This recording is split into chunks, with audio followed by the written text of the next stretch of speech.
Bago tayo makinig sa ating kwento, sana mag-subscribe kayo sa aking YouTube channel. Pakisuportahan po ako at para sa mga madaming kwento, please like and share for this video. Maraming salamat po.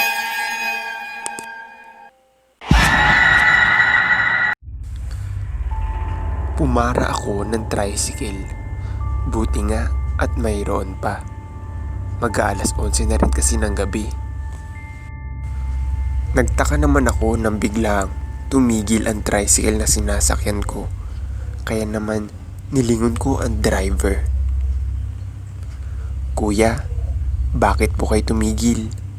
Tanong ko kay Manong. "Saan po kayo baba, miss?"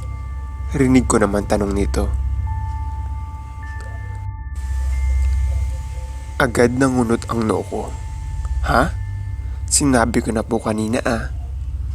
Sagot ko, ngunit laking gulat ko nang mapagtanto kong hindi pala sa akin nakalingon ito, kundi sa likod nito.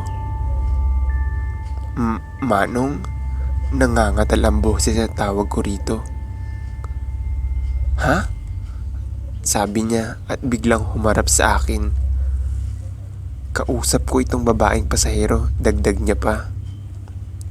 Muli akong napalingon sa kanyang likod at agad nagsitayuan ang mga balahibo ko. Oh my gosh! Manong, ako lang naman po ang sasakay nyo.